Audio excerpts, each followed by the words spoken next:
Today I'm going to talk a little bit about the concept of Japanese schools and how they contrast with what we might be used to in America.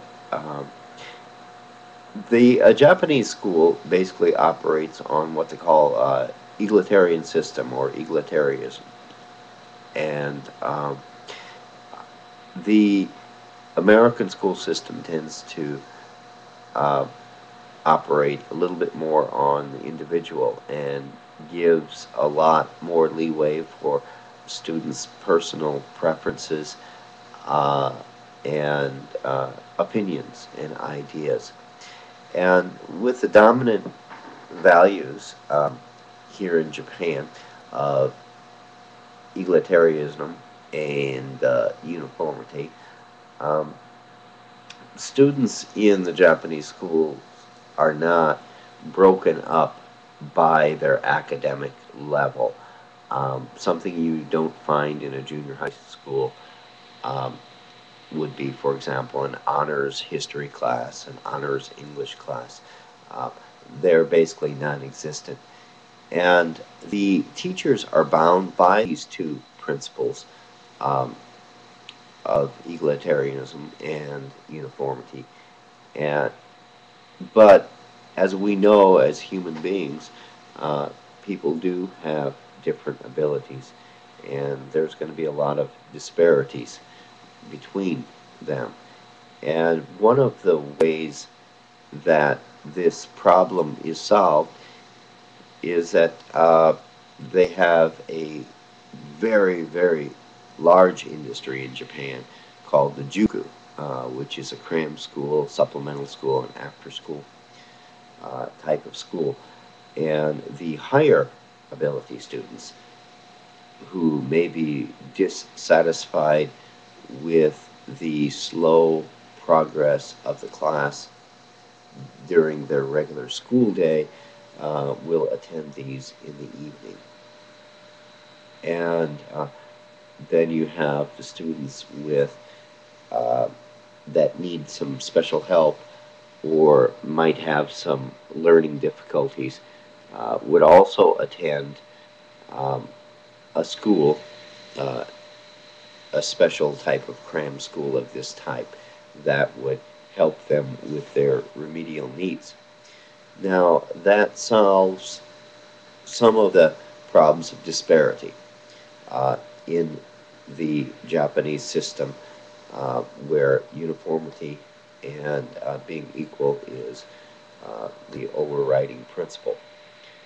However, when there's not enough money, um, these after school supplemental schools do cost money. So um, we still have the problem of economic disparity. And how do we solve this? It's very difficult for an American to come into this system and see this because we don't have the supplemental type of education on the large scale the Japanese do. Of course, we in America we actually do have Kumon franchises in Sylvan and private tutoring. However, they are rather expensive. In America, they're about $35 an hour or more for private tutoring. Now, uh, my suggestion to Japanese students that may be constrained by finances is to look outside their regular curriculum. Now, their curriculum in the school is nationally controlled. So there are ways to improve at their level. Uh, there are ways to improve themselves without spending money that they cannot afford. For example, in the area there are speech contests that they can participate in. There 3 times a year there is a step test given. Even if the school isn't sponsoring the step test as what they call a honkaijo, they can apply and pick up a free application at their local bookstore. And if they're taking GoQ, they might spend 1,400 yen. That might be $14 per test or $15 per test.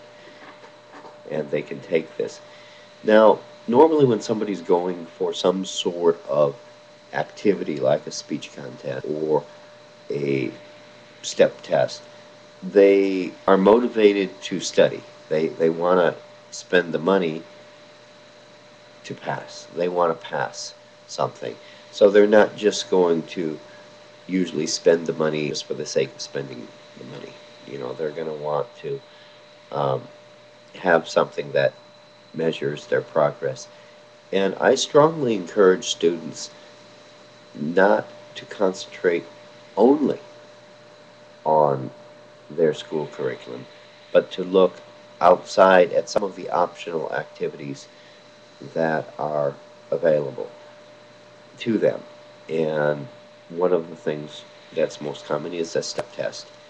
And um, anytime that they have an opportunity in English, now I'm only going to be speaking about English, uh, to uh, perhaps practice their English, maybe make a foreign friend, they should take advantage of those opportunities.